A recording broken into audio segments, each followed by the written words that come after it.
Study IQ IAS, अब तैयारी हुई अफोर्डेबल। नमस्ते शारदा देवी, काश्मीरपुर वासिनी, त्वाम हम प्रार्थये नित्यम विद्या दानम च देहि में। दोस्तों, इस प्रेयर से कश्मीरी पंडित्स अपनी डेली वर्शिप में गॉडेस शारदा यानी गॉडेस सरस्वती को नमन करते हैं। किंतु दुविधा ये है कि इस प्रेयर को ऑफर करने के लिए उनकी देवी यानी प्रिंसिपल डीटी मां शारदा की पाया श्राइन उनके पास है ही नहीं। ये श्राइन पाकिस्तान ऑक्युपाइड कश्मीर यानी पीओके की वादियों में होने के कारण कश्मीरी पंडित्स की पहुंच से कोसों दूर है। 23 कारगिल विजय दिवस पर डिफेंस मिनिस्टर श्री राजनाथ सिंह जी ने जम्मू एंड कश्मीर में अपनी स्पीच में इसी शारदा पीठ को रेफर करते हुए कहा कि पीओके भारत का हिस्सा है, यह हम मानते हैं। पार्लियामेंट में इस बारे में सर्वसम्मत प्रस्ताव भी पारित है। यह कैसे हो सकता है कि शिव के स्वरूप बाबा अमरनाथ हमारे पास हैं, पर शक्ति स्वरूपा शारदा जी का धाम LOC के उस पार रहे।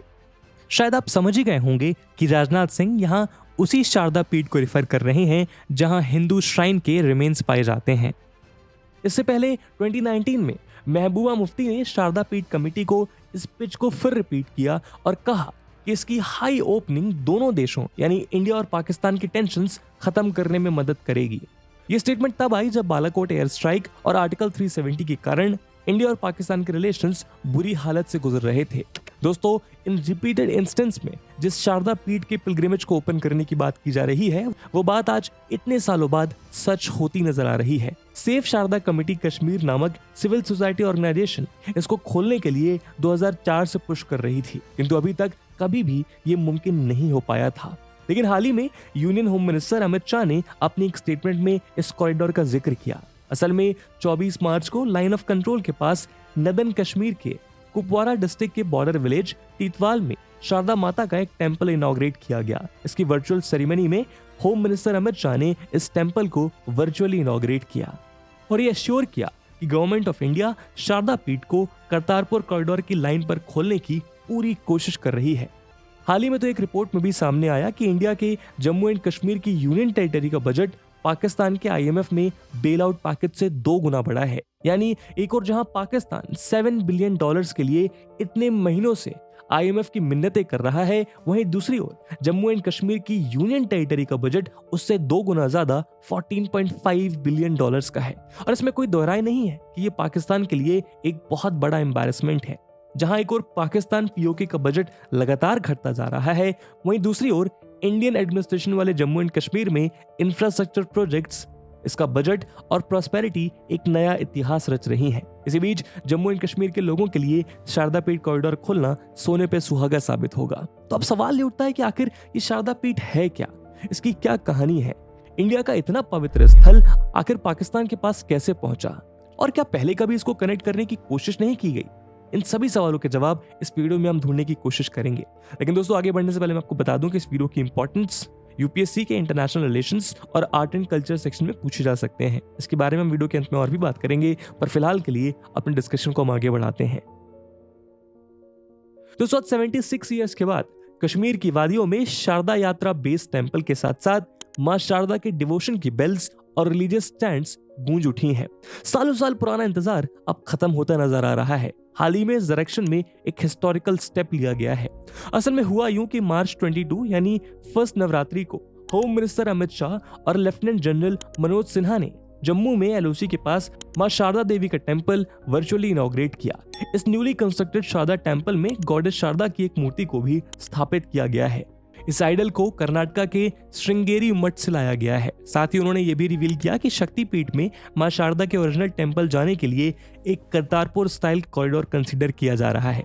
अमित शाह ने इस इनॉग्रेशन के टाइम पर बताया कि कैसे सेफ शारदा कमेटी के हेड रविंद्र पंडिता बरसों से इस सपने की मांग कर रहे हैं और गवर्नमेंट ऑफ इंडिया इस सपने को पूरा करने के लिए इस डायरेक्शन में हर मुमकिन स्टेप ले रही है। इस टेंपल को कश्मीर की सेफ शारदा कमेटी और श्री श्रृंगेरी माता के द्वारा बिल्ड किया गया है। इसका मकसद है शारदा पिलग्रिमेज को वापस रिवाइव करना।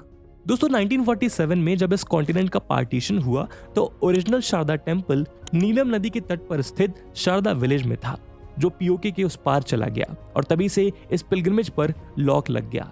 लेकिन आज टीटवाल में इस नए टेंपल के बनने के बाद लोगों को उम्मीद की एक नई किरण मिली है। आपको बता दें कि पार्टीशन से पहले Tithwal temple world famous Sharada Peeth university का बेस कैंप हुआ करता था। यानी मां शारदा की श्राइन पर जाने वाले सभी डिवोटीज इस बेस कैंप से होकर जाया करते थे। लेकिन पार्टीशन के दौरान हुए अटैक्स में इस बेस कैंप को भी अटैक किया गया और उस समय यहाँ मौजूद एक टेम्पल और एक गुरुद्वारा दोनों जलकर राख हो गए। किंतु आज उस खालीपन को हटाने के लिए टीटवाल में ये नया टेम्पल बिल्ड किया गया है। इसको बनाने के लिए लैंड लोकल्स के सपोर्ट की मदद से कंट्रीब्यूट की गई है। उस हिंदू टेम्पल और गुरुद्वारे को इस एरिया के लोकल मुस्लिम फायर क्रैकर्स को बर्स्ट करके और एक दूसरे को गले लगाकर सेलिब्रेट किया। देश के कोने कोने से दर्जनों डिवोटीज गॉडेस के आइडल का ग्रैंड इंस्टॉलेशन देखने के लिए टीटवाल पहुंचे। दोस्तों, इस टेम्पल को जिस तरह सभी लोकल रिलीजियस कमिटीज द्वारा आज एक्सेप्ट किया जा रहा है, वो अपने आप में ब्रदरहुड की एक नई मिसाल कायम करता है। और एक्सपर्ट्स का कहना है कि जब शारदा शक्तिपीठ तक पहुंचने के लिए यहाँ एक करतारपुर स्टाइल कॉरिडोर बनकर तैयार हो जाएगा, तो यहाँ इंटर रिलीजियस फेथ प्रमोट करने के साथ साथ दोनों देशों की टेंशन्स को ईज करने में मदद मिलेगी। एक बार ये कॉरिडोर बनकर तैयार हो जाता है तो ये इंडिया और पाकिस्तान को जोड़ने वाली दूसरी सबसे अहम रिलीजियस साइट बन जाएगा। लेकिन हमारी कहानी तब तक पूरी नहीं होगी जब तक हम इस मुद्दे के इतिहास को खंगाल कर इसकी रूट्स को डिस्कवर ना करें। तो आइए देखते हैं। दोस्तों, शारदा पीठ यानी सीट ऑफ शारदा और शारदा यानी हिंदू गॉडेस सरस्वती का कश्मीरी नेम। शारदा को सर्व से भी रिलेट किया जाता है, जिसका मतलब होता है फ्लो या स्ट्रीम, और ऐसा इसलिए क्योंकि ये 3 रिवर स्ट्रीम्स के संगम पर लाई करता था। शारदा विलेज में ही रिवर नीलम, मधुमती और सरगुन स्ट्रीम के साथ मर्ज होती है। शारदा शक्तिपीठ लगभग 5000 साल पुराना टेम्पल है, जिसने इंडियन सिविलाइजेशन को वर्शिप और लर्निंग की सबसे रिच रिसोर्सेज प्रोवाइड किए हैं। इसको एक रूइंड हिंदू टेम्पल या एंशिएंट सेंटर ऑफ लर्निंग भी कहा जाता है। इस टेम्पल को वैदिक वर्क्स, स्क्रिप्चर्स और कमेंट्रीज की लर्निंग का सबसे फोरमोस्ट इंस्टीट्यूशन माना जाता है। उस दौर में यहाँ साइंस, फिलॉसफी और रिलीजन जैसे सब्जेक्ट्स भी पढ़ाए जाते थे। 6 से 12th सेंचुरी के बीच इसका नाम इंडियन सबकॉन्टिनेंट की सबसे अहम टेम्पल यूनिवर्सिटीज में गिना जाने लगा। खास तौर पर इसको इसकी लाइब्रेरी के लिए दुनिया के कोने कोने में जाना जाने लगा। कहा जाता था कि यदि कोई मैन्युस्क्रिप्ट्स दुनिया के और किसी कोने में नहीं मिली तो उसकी खोज शारदा आकर ही पूरी हो पाएगी। इतिहास के पन्ने पीछे पलटे तो आपको ऐसी ढेरों कहानियां मिल जाएंगी जहां स्कॉलर्स इन लाइब्रेरी के टेक्स्ट पढ़ने के लिए दूर दूर से यहां ट्रैवल किया करते थे। उदाहरण के तौर पर बुद्धिस्ट मंक अभिनव गुप्ता और द ग्रेट हिंदू इंटेलेक्चुअल आदि शंकराचार्य जी की फेमस कॉन्वर्सेशन भी इसी टेम्पल में हुई। आदि शंकराचार्य अपनी नॉलेज के हंगर को सेटिस्फाई करने के फार साउथ के प्लेन से नदन प्लेन्स तक आ पहुंचे और इसी शारदा पीठ में उन्होंने अपनी डिबेट्स में बुद्धिस्ट मंक्स को हराकर सब कॉन्टिनेंट में वैदिक रिलीजन को रिवाइंड किया। एक अकाउंट के मुताबिक इस टेम्पल का कंस्ट्रक्शन अर्ली 1st सेंचुरी में कुशन्स के रूल के दौरान शुरू हुआ और इसी कारण यहाँ पर लंबे समय तक बुद्धिस्ट का भी स्ट्रॉन्ग इन्वॉल्वमेंट देखने को मिला। किंतु फिर आदि शंकराचार्य जी ने इस रीजन में वैदिक रिलीजन का रिवाइवल पुश किया। इसके अलावा कनिष्का वन के दौर में शारदा पीठ पूरे सेंट्रल एशिया का लार्जेस्ट एकेडमिक इंस्टीट्यूशन बन चुका था। बुद्धिस्ट रिलीजन में नॉलेज इंपार्ट करने के साथ साथ उस समय यहाँ पर history, geography, structural science, logic और फिलॉसफी को भी पढ़ाया जाता था। यानी शारदा इंडियन सबकॉन्टिनेंट में लर्निंग की सबसे सिग्निफिकेंट सीट रही। इसने नॉर्थ इंडिया में शारदा स्क्रिप्ट के डेवलपमेंट और पॉपुलराइजेशन में बेहद मदद की। यहीं से लोकल स्क्रिप्ट का नाम शारदा पड़ा और कश्मीर को शारदा देश यानी कंट्री ऑफ शारदा कहा जाने लगा और इसीलिए गॉडेस शारदा को कश्मीरा पुरवासिनी भी कहा जाता है। और हिंदू बिलीफ की माने तो शारदा शक्तिपीठ 18 महाशक्तिपीठ में से एक है। हिंदूज का मानना है कि ये रीजन वो स्पिरिचुअल लोकेशन है जहां गॉडेस सती का राइट हैंड गिरा था। मार्तंड सन टेम्पल और अमरनाथ टेम्पल के बाद शारदा पीठ कश्मीरी पंडित्स के लिए पिलग्रिमेज की तीसरी सबसे होलियस्ट साइट है। यदि इसकी लोकेशन पर गौर करें तो शारदा पीठ मुजफ्फराबाद से 150 किलोमीटर, श्रीनगर से 130 किलोमीटर और लाइन ऑफ कंट्रोल से 10 किलोमीटर की दूरी पर मौजूद है। ये पीओके की माउंट हार्मुक वैली में शारदा विलेज में नीलम रिवर के तट पर सी लेवल से 1981 मीटर्स की ऊंचाई पर स्थित है। कश्मीरी पंडित्स माउंट हरमुक को लॉर्ड शिवा का घर मानते हैं। इसके ओरिजिन की एग्जैक्ट डिटेल्स पर तो कोई कॉन्क्रीट सबूत नहीं है, क्योंकि शारदा पीठ को कभी टेम्पल तो कभी एक एजुकेशनल इंस्टीट्यूशन के रूप में कंसीडर किया जाता था। खैर 8th सेंचुरी में लार्जली इस टेम्पल को एक पिलग्रिमेज की तरह यूज किया जाने लगा। ये साइट मुख्य तौर पर कश्मीरी पंडित के लिए सेक्रेड है, किंतु अपने रिच कल्चर के चलते ये प्रेजेंट डे बंगाल तक डिवोटीज को अट्रैक्ट किया करती थी। अल बिरूनी की क्रॉनिकल के मुताबिक 11th सेंचुरी तक आते आते ये इंडियन सबकॉन्टिनेंट में वर्शिप की सबसे पॉपुलर डेस्टिनेशन बन चुकी थी। यहाँ गौर करने वाली बात यह है कि शारदा शक्तिपीठ का नाम इन क्रॉनिकल्स में एक कश्मीर साइट की तरह नहीं बल्कि इंडियन सबकॉन्टिनेंट के मोस्ट फेमस हिंदू टेम्पल्स की लिस्ट में शुमार होता था। शारदा का ये एंशिएंट टेम्पल 18 महाशक्ति पीठ में से एक है और इसको हिंदू गॉडेस सरस्वती का निवास स्थान कहा जाता है। हालांकि इसके ओरिजिन के कोई पिन पॉइंट एविडेंस मौजूद नहीं है। एकेडमिक सर्किल में यह भी कहा जाता है इस टेम्पल को शायद राजा ललित आदित्य ने बनवाया था, क्योंकि ये राजा ललित आदित्य द्वारा अनंतनाग में बनवाए गए मार्तंड टेम्पल के साथ आर्किटेक्चर, डिजाइन और कंस्ट्रक्शन स्टाइल में बेहद मेल खाता है। कुछ सोर्सेस के मुताबिक शारदा पीठ का ओरिजिन उस दौर में ट्रेस किया जाता है जब कश्मीरी पंडित्स ने इस लैंड को लर्निंग के सेंटर में तब्दील करना शुरू किया। वहीं से इसका नाम सर्वजना पीठा पड़ा। अयाज रसूल नस्की नाम के स्कॉलर के मुताबिक एक बार गुड और एविल के वॉर के बीच गॉडेस शारदा ने नॉलेज के पॉट को सेव किया था और उन्होंने उस पॉट को लाकर नीलम वैली में एक गहरे गड्ढे के अंदर छिपा दिया था। फिर उन्होंने खुद को एक ऐसे स्ट्रक्चर में तब्दील कर लिया जिससे पॉट की सुरक्षा भी हो सके और वो किसी के हाथ भी न लगे। तो जिस कवरिंग स्ट्रक्चर में गॉडेस शारदा ने खुद को तब्दील किया उसको आज शारदा पीठ के नाम से जाना जाता है। यही कारण है कि आज इस श्राइन में कोई मूर्ति नहीं है, बल्कि यहाँ आपको स्टोन्स के बड़े बड़े रेक्टेंगुलर स्लैब्स देखने को मिलते हैं जो केवल इस श्राइन के ग्राउंड को कवर करते हैं। इसी टेम्पल के पास दुनिया की सबसे पुरानी यूनिवर्सिटीज के रून्स भी देखने को मिलते हैं। ये माना जाता है कि शारदा यूनिवर्सिटी की खुद की स्क्रिप्ट होती थी जिसको शारदा कहा जाता था और यहाँ लगभग 5000 स्कॉलर्स और वर्ल्ड्स बिगेस्ट लाइब्रेरी देखने को मिलती थी। इस यूनिवर्सिटी को नालंदा और तक्षशिला जैसे लर्निंग के प्योर जेम्स के लेवल का दर्जा दिया जाता था। कुछ अकाउंट्स के मुताबिक ये यूनिवर्सिटी नालंदा और तक्षशिला के आने से पहले से ही न जाने कितने माइंड्स को एनलाइटन कर चुकी थी। तो कुल मिलाकर शारदा पीठ कश्मीरीज का एक ऐसा ट्रेजर है जो खुद में फेथ और रिच हिस्ट्री की इंपॉर्टेंट एस्पेक्ट्स को अमाए हुए है। तो दोस्तों, शारदा शक्तिपीठ के रिच हेरिटेज, कल्चर और इंडियन सिविलाइजेशन में उसकी कंट्रीब्यूशन की जितनी चर्चा की जाए उतनी कम है। लेकिन अब यहाँ बड़ा सवाल ये है कि इंडिया की इतनी अनूठी धरोहर उससे दूर कैसे हो गई। तो जैसा कि हमने अभी देखा कि ये यूनिवर्सिटी हमेशा से ही इस टेम्पल का सबसे मेजर अट्रैक्शन रही, लेकिन यहाँ एनुअल पिलग्रिमेज महाराजा प्रताप सिंह और रणबीर सिंह के दौर में फ्लरिश होना शुरू हुआ। उस दौर से लेकर पार्टीशन के पहले तक यहाँ पर एनुअल पिलग्रिमेजेस का एक स्ट्रॉन्ग ट्रेडिशन डेवलप हो चुका था।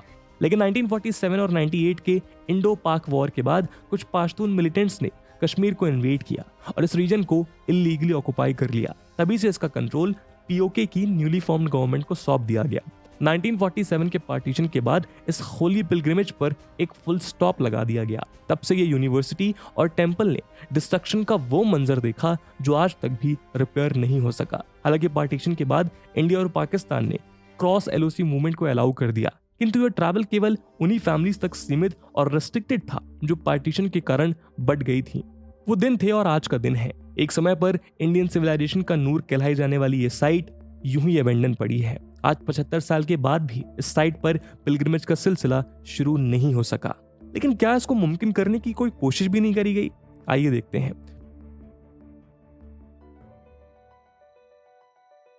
दोस्तों, पार्टीशन ने लैंड का तो बंटवारा कर दिया, लेकिन वो लोगों के बिलीव्स, उनके वैल्यू सिस्टम और उनके रिच हेरिटेज से उनको नहीं अलग कर पाया। यही कारण है कि कश्मीरी पंडित्स बहुत लंबे समय से अपनी इस होली श्राइन पर विजिट करने के लिए अथॉरिटीज को प्रेशराइज करते आ रहे हैं। लेकिन दुविधा यही है कि गवर्नमेंट ने इस डायरेक्शन में कोई कॉन्क्रीट स्टेप नहीं लिया। हालांकि पिछले कुछ सालों में सिविल सोसाइटी की ओर से सेफ शारदा कमेटी इस डिमांड की फ्लैग बेयरर बनकर सामने आई है। पिलग्रिमेज को रिज्यूम करने की डिमांड ने मुख्य रूप से 2007 में मोमेंटम हासिल करना शुरू किया, जब Indian council for cultural relations के जम्मू एंड कश्मीर चैप्टर के farmer regional director professor Ayaz रसूल नास्की ने इस श्राइन को विजिट किया। इसके बाद 29 नवंबर 2018 को पाकिस्तान में करतारपुर कॉरिडोर प्रोजेक्ट के लॉन्च के वक्त ये डिमांड फिर एक बार जोर शोर से उठी। बहुत से रीजनल लीडर्स और एक्टिविस्ट ने करतारपुर कॉरिडोर का एग्जाम्पल लेते हुए शारदा पीठ तक एक कॉरिडोर बिल्ड करने की डिमांड आगे रखी। किंतु यहाँ गौर करने वाली बात यह है कि करतारपुर में हम वीजा के थ्रू ट्रैवल कर सकते हैं, किंतु शारदा पीठ पीओके में लोकेटेड है, जो कि इंडिया और पाकिस्तान के डिस्प्यूट का सबसे बड़ा इरिटेंट है। और इंडियन गवर्नमेंट द्वारा पीओके का वीजा इशू करने का मतलब है पाकिस्तान के इलीगल ऑक्यूपेशन को जस्टिफाई करना, और ऐसा मुमकिन नहीं है। लेकिन इसका एक और सॉल्यूशन है। 2007 में मुशर्रफ वाजपेयी मीट के दौरान दोनों देशों ने एक ट्रीटी साइन की थी, जिसके तहत एलओसी परमिट नाम का एक डॉक्यूमेंट इन्फोर्स किया गया। इस डॉक्यूमेंट को यूज करके जम्मू एंड कश्मीर के रेसिडेंट्स एलओसी को क्रॉस करके अपने रिलेटिव से मिल सकते हैं, किंतु ये परमिट बाकी किसी और के लिए एप्लीकेबल नहीं है। एक्सपर्ट्स के मुताबिक दोनों साइड की गवर्नमेंट इसी परमिट के स्कोप को बदलकर शारदा पीठ का पिलग्रिमेज अलाउ कर सकती हैं। कुल मिलाकर यदि हम इसको सम अप करें तो ये कहना गलत नहीं होगा कि इस केस में सॉल्यूशंस इम्पॉसिबल नहीं है, लेकिन उस सॉल्यूशन को रिकॉग्नाइज करके उनको ग्राउंड लेवल पर अप्लाई करने के लिए एक कॉमन विल की जरूरत है। दूसरे शब्दों में कहें तो इंडिया को अपनी स्ट्रैटेजिक और डिप्लोमेटिक पावर और नॉलेज को यूज करते हुए इस नेगोशिएशन को कंप्लीट करना होगा और इंडिया और पाकिस्तान को पॉलिटिक्स को बैक बर्नर पर रखकर शारदा की नॉलेज की फ्लेम को नरिश करने की जरूरत है और शायद दोनों देश ऐसा करेंगे भी। इसी उम्मीद के साथ आज के वीडियो को हम यहीं समाप्त करते हैं। इस मुद्दे पे आपका क्या ओपिनियन है कमेंट सेक्शन में जरूर बताइएगा। और जैसा मैंने वीडियो के पहले भाग में बताया कि इस वीडियो की इंपॉर्टेंस यूपीएससी मेंस के लिहाज से काफी ज्यादा है और उसी इंपॉर्टेंस को देखते हुए एक सवाल हम आपके लिए छोड़कर जा रहे हैं। And the question is, discuss the relevance of rich heritage of Sharada Peeth to Indian civilization. And with this question my friends, that's it for the video. I hope आपको वीडियो पसंद आई होगी और अगर पसंद आई है तो अपने दोस्तों के साथ शेयर करना मत भूलिएगा। मिलते हैं अगले वीडियो में, तब तक के लिए जय हिंद, जय भारत। स्टडी IQ IAS, अब तैयारी हुई अफोर्डेबल।